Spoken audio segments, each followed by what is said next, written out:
दिसंबर 2003 में अटल बिहारी वाजपेयी सरकार ने पुरानी पेंशन योजना को खत्म कर दिया था।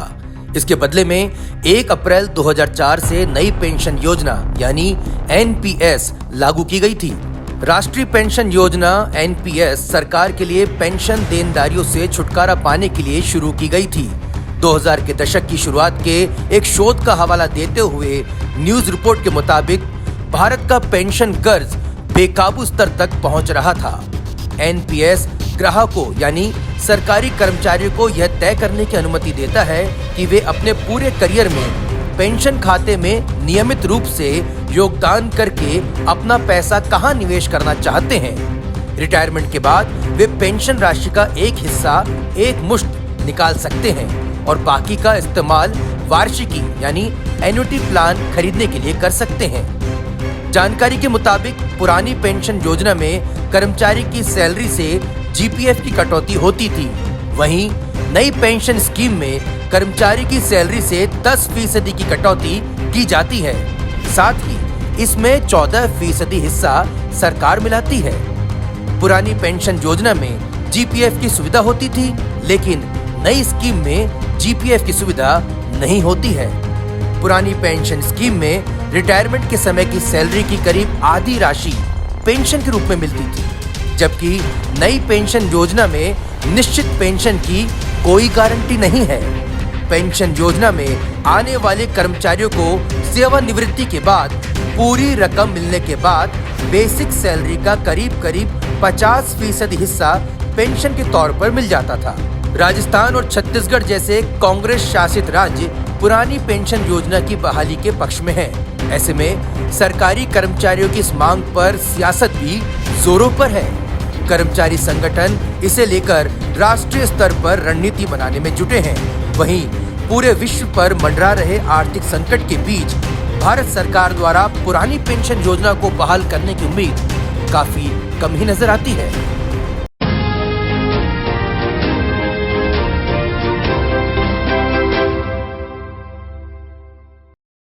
तो नई पेंशन स्कीम को लेकर लगातार विरोध बढ़ता जा रहा है और बड़े अलग अलग राज्यों में इसको लेकर लगभग सभी कर्मचारी संगठन विरोध कर रहे हैं।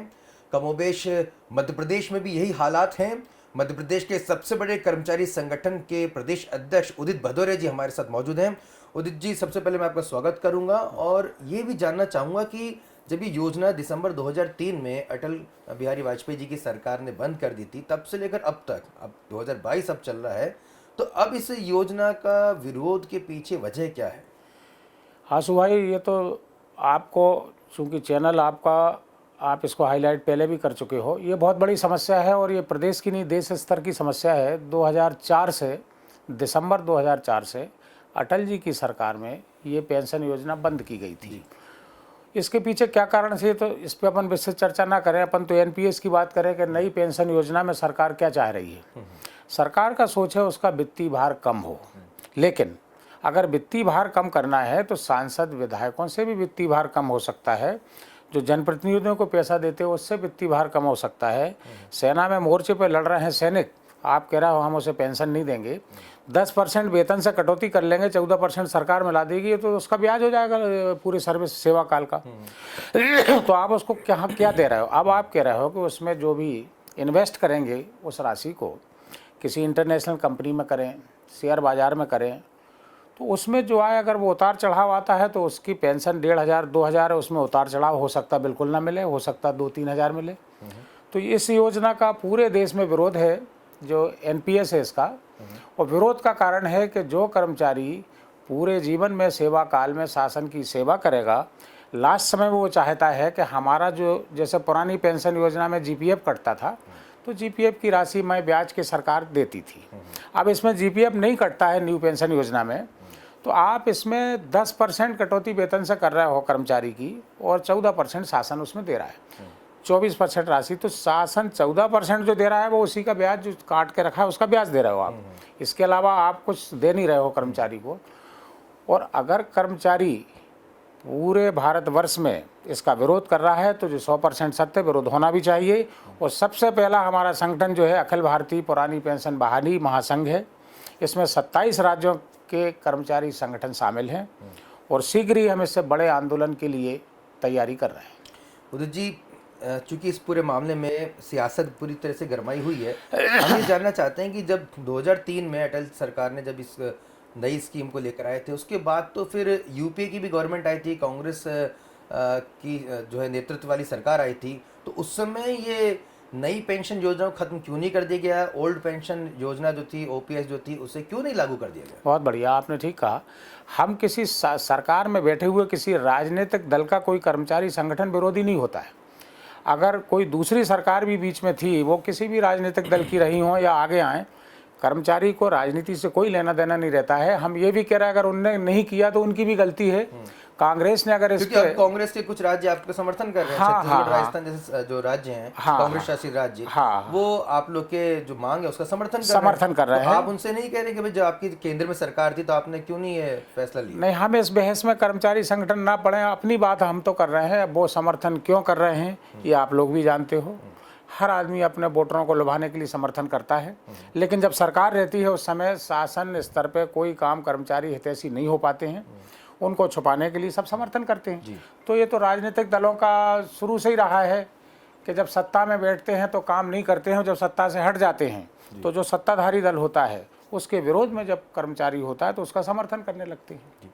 उदित जी, ये भी समझना चाहेंगे कि अभी जो वर्तमान की स्थिति हम देख रहे हैं पूरे विश्व भर में, आर्थिक संकट के हालात लगभग सभी देशों में दिखाई दे रहे हैं, और जो तस्वीरें श्रीलंका और पाकिस्तान से सामने आ रही है वो बेहद चौंकाने वाली है, क्योंकि भारत के पड़ोसी देश हैं। कितने आपको उम्मीद लग रही है कि मौजूदा दौर में जब कोरोना संकट से तमाम देश जूझ कर निकलने की कोशिश कर रहे हैं, आर्थिक तंगी हमारे पड़ोसी मुल्क पर हावी हो चुकी है, भारतवर्ष पर भी काफ़ी दबाव है, भारत सरकार पर भी काफ़ी दबाव है, तो भारत सरकार जो ओल्ड पेंशन स्कीम है, पुरानी पेंशन योजना है, उसको लागू कैसे कर सकती है? क्योंकि जब इस स्कीम को डिसकंटिन्यू किया गया था तब भी वित्तीय भार का ही जो हवाला दिया गया था। बिल्कुल सही कहा आपने। वित्तीय भार का हवाला 2004 में भी दिया था और वित्तीय भार का हवाला अभी भी दे रहे हैं। आप ये बताइए कि वित्तीय भार में जो आपने लंका की चर्चा की, श्रीलंका में जो हुआ, तो आर्थिक स्थिति आज खराब है, पहले भी खराब थी। देश में जहाँ भी देखो आप, विधायक हैं, सांसद हैं, इनकी सबके वेतन भत्ते जिनमें करोड़ों रुपए खर्च होता है, उससे वित्तीय भार नहीं आता। क्या सिर्फ कर्मचारी को पेंशन देने में वित्तीय भार आ रहा है? देश में जो रोडें बन रही हैं, यानी आप कह रहे हैं कि अगर सरकार एक बड़ा ऐतिहासिक कदम उठाए और विधायक और सांसदों की पेंशन को भी खत्म कर दे, तो फिर क्या आप लोग अपनी मांग वापस ले लेंगे? अरे भाई, ये बहुत बड़ी बात होगी। एक बात नहीं कर रहा, ये तो विधायक इनका रहा। आप ये बताइए कि अपन मध्य प्रदेश की अगर बात करते हैं तो मध्य प्रदेश में भी सरकार कोई भी आती है तो जो मंत्रियों के बंगले हैं या जो बड़े आवास हैं उन पे खर्च करती करोड़ों रुपए। ये देश में सभी जगह यही होता है। तो जब आर्थिक संकट है तो सौंदर्य प्रसाधन पे खर्च नहीं करना चाहिए, किसी ऐसे प्रोजेक्ट पे खर्च मत करो जिससे जनता परेशान हो जाए, जैसे श्रीलंका की स्थिति हुई। आप नए नए प्रोजेक्ट लाइए, इंडस्ट्रीज खोलिए जिससे लोगों को रोजगार मिले और अपना माल जो है वो बाहर विदेशों में बिक सके। इस पे सरकारों का ध्यान नहीं रहता है। उनका सिर्फ रहता है कि हमारे वोटरों को लुभाने के लिए हम कोई ऐसा कदम उठा दें जिससे कि वोटर हमारे साथ हो जाए। हम चूंकि कर्मचारी आचार संहिता में बंधे हैं और आचार संहिता ये कहती है किसी भी सरकार के विरुद्ध कोई भी कर्मचारी खुल के कुछ नहीं बोल सकता, इसलिए हम नहीं कह सकते, सांकेतिक कह सकते हैं कि मुद्दों से भटकाने के लिए जो भी सरकारें आती हैं वो कर्मचारी हित में काम नहीं करती हैं। फिर भी वर्तमान में जो सरकार है मध्य प्रदेश में, संवेदनशील मुख्यमंत्री महोदय को हम ये मानेंगे कि हमारी मुलाकात हुई थी और उनने 2 या 4 दिन के अंदर पूरा हमें डीए दे दिया था। तो हमने उन्हें धन्यवाद देते हैं। मुख्यमंत्री जी संवेदनशील, इसमें कोई दो राय नहीं है।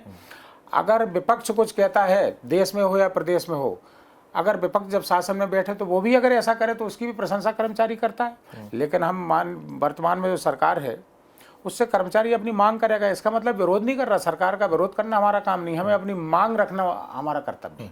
और मांग पुरजोर तरीके से प्रदेश में भी और पूरे देश में भी रखने जा रहे हैं। हो सकता है पूरे देश में हड़ताल की घोषणा करें। ऐसी हमारी मीटिंग होने वाली है यूपी में, अभी महाराष्ट्र में नागपुर में थी, उत्तर प्रदेश में अगली रखी। 27 राज्यों के जो संगठन है वो हमारे साथ है और सबसे वर्चुअल बैठक हमारी हो रही है जी। सरकारों के विरुद्ध हम नहीं है, हम अपनी मांगों को लेकर संवेदनशील हैं। आप उसको दूसरे ढंग से अगर लेते हो कि हम सरकारों का विरोध करें, सरकार का विरोध कर्मचारी क्यों करेगा? ठीक है, आपका कहना है कि भाई ये हमारी गैर राजनीतिक मांग है और अगर कोई पॉलिटिकल पार्टी इसमें कूद रही है तो वो उनका लुकआउट है, आप लोग का कोई इसमें लेना देना नहीं। लेकिन एक प्रश्न मैं अब परसेप्शन पे मैं करना चाहूँगा आप पे। मौजूदा दौर में सरकारी नौकरियों की संख्या बेहद सीमित है, या यूँ कहें बिल्कुल ना के बराबर है। प्राइवेट सेक्टर में बहुत बड़ी तादाद में इस समय रोज़गार मिल रहा है, स्टार्टअप भी लोग कर रहे हैं, युवा जो हैं अपने खुद के भी धंधे रोज़गार के लिए आगे बढ़ रहे हैं। जब वो सरकारी तंत्र को देखते हैं तो एक परसेप्शन है कि देखिए साहब, ये तो सरकारी नौकरी मिल गई, अब ये बैठ के वो 9 से 5 की नौकरी करेंगे, 1 घंटे लंच करेंगे, काम कुछ करेंगे नहीं, लेकिन उनको सुविधाएं सब चाहिए। तो इस जो परसेप्शन है जनता का, और उसके पीछे कहने को वजह भी रहती है, तो युवाओं के बीच में भी इस तरह की जो है परसेप्शन है। उस स्थिति में जब आप पेंशन की इस तरह की मांग उठाते हैं तो क्या वाकई में जन समर्थन मिलता है कि ये जो मांग है वो सिर्फ सरकारी कर्मचारियों के लिए ही, सरकारी कर्मचारियों द्वारा उठाई जाने वाली मांग है? ये आपने ठीक कहा कि कर्मचारी जो है अपनी सुख सुविधाओं के लिए आपने बोला, और 10 से 5 के बाद कोई काम नहीं करना है। अगर इसी को अपन जो लोग ये टिप्पणी करते हैं उनसे हम ये निवेदन करना चाहते हैं आपकी चैनल के माध्यम से कि उन्हें ये भी तो दिखाई देता होगा कि जो ब्यूरोक्रेट्स बैठे हुए हैं, जो IAS, IFS, IPS बैठे हुए हैं, जो मंत्री बैठे हुए हैं, सांसद विधायक बैठे हुए हैं, वो क्या करते हैं?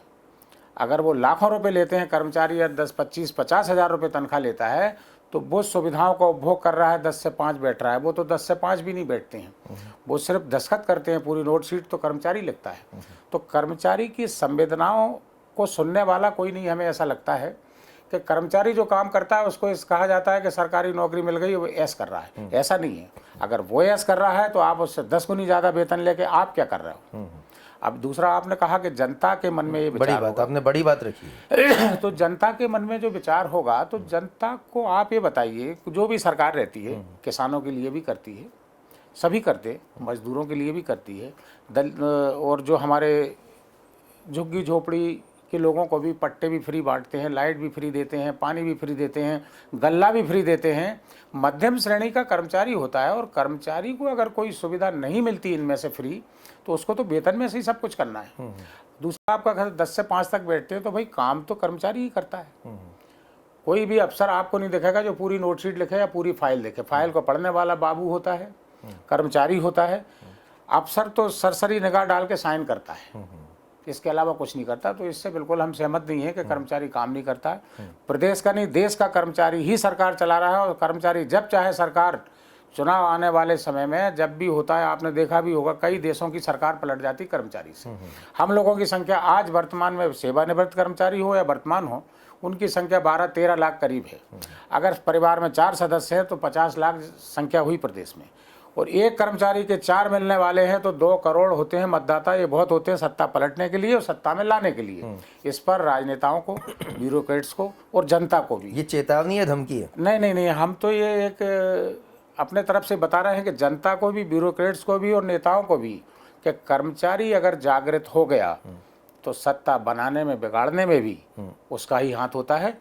और इसको आप बड़े संवेदनशील तरीके से देखें। आने वाले चुनाव में भी इसमें नेतृत्व कुशल नहीं होने के कारण कर्मचारी चुप बैठा रहता था। नेतृत्व कुशल होगा तो कर्मचारी सरकार पलट सकता, बना सकता है। दोबारा आपके चैनल के माध्यम से कहते हैं, आप चेतावनी कहो या निवेदन कहो, अगला कदम आप लोग का क्या होने वाला है? प्रदेश स्तर पे, देश स्तर पे हमारा है पुरानी पेंशन बहाली को लेके, और इस पर बहुत जल्दी आंदोलन की घोषणा करेंगे। अगर हमें भारत सरकार से कोई अपने मन माफिक कोई फैसले की उम्मीद नहीं दिखती है कि ये पुरानी पेंशन बहाल करेंगे या नहीं करेंगे, और अगर नहीं करेंगे तो हम सरकार का विरोध करेंगे, चाहे राज्य सरकार हो या केंद्र सरकार हो। चलिए, बहुत बहुत शुक्रिया उदित जी। और अगर आप लोग की मांग मानी जाती है भविष्य में, तो निश्चित तौर पे आपका जो संगठन है, जो प्रयास कर रहा है, उसकी एक बहुत बड़ी भूमिका इसमें हो सकती है। देखना बेहद दिलचस्प होगा कि भारत सरकार पुरानी पेंशन को लेकर क्या कुछ रुख अपनाती है, क्योंकि जो ट्रेंड यहाँ पे देखने को आ रहा है वो ये है कि भारत के सामने कई यहाँ पर चुनौतियाँ हैं, लेकिन यहाँ उनका तर्क भी हम सुन रहे हैं कर्मचारी संगठनों का कि भाई तमाम जो कटौतियाँ हैं वो कर्मचारियों के लिए क्यों हैं। तमाम जो बड़े बड़े अधिकारी हैं, सांसद हैं, विधायक हैं, उनकी भी जो है कटौती की जाए, उनकी भी सैलरी में कटौती की जाए, उनकी पेंशन में कटौती की जाए, तो निश्चित तौर पे कहा जा सकता है कि भाई देखिए, अगर मुसीबत आई है तो सबके लिए आई है, और अगर नहीं है तो फिर कर्मचारी संगठन साथ में खड़े हैं। तो ये इनके भी तर्क अपनी जगह यहाँ पर कुछ वाजिब लगते हैं, लेकिन आप क्या कुछ सोचते हैं कमेंट करके हमें ज़रूर बताइएगा। अगले प्रोग्राम में आप क्या कुछ देखना चाहते हैं ये भी हमें ज़रूर बताइएगा। और उदित भदौरिया जी का भी नंबर हम लगातार स्क्रीन पर फ्लैश कर रहे हैं, आप उस नंबर को भी नोट कर सकते हैं, और जो भी कर्मचारी संगठन के जो साथी इनसे चर्चा करना चाहें वो भी संपर्क सूत्र के जरिए चर्चा कर सकते हैं। अगर आपको ये वीडियो पसंद आए तो चैनल को लाइक और सब्सक्राइब ज़रूर करिएगा। नमस्कार।